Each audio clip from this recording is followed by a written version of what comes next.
Bienvenue sur le domaine des ducs de Gramont. Fermez les yeux, oubliez les ruines et retournez au Moyen-Âge. Au départ, bien sûr, il faut imaginer un château défensif, un château fort.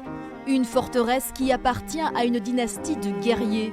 À l'époque, les Gramont, famille proche de la couronne française, sont bien décidés à étendre leur pouvoir sur Bidache et ses alentours, petit bout de terre entre Pays Basque et Béarn. Les Gramont sont des descendants d'une puissante famille gasconne, et plus exactement les vicomtes de Dax.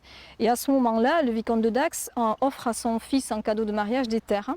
Leur souhait, c'est vraiment de contrôler toute la vallée de la Bidouze. À ces époques reculées, forcément, ces rivières qui sont navigables sont des voies de commerce intéressantes.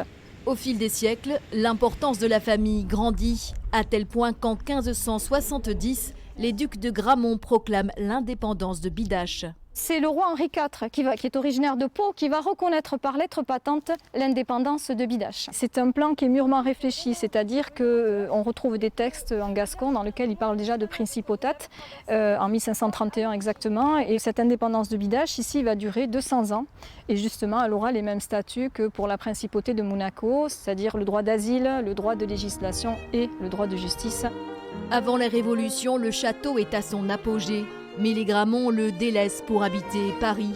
Ravagé par un incendie, il tombe en ruine et devient ce que nous connaissons aujourd'hui, un amas de pierres qui invite à la rêverie. On ne pensait pas que c'était un château aussi grand. Ouais, c'est vraiment magnifique.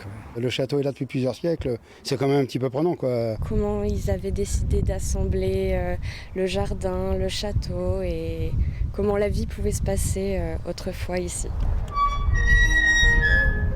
Le château est ouvert à la visite du mercredi au samedi jusqu'à la fin août. Une balade hors du temps pour tous les amoureux d'histoire.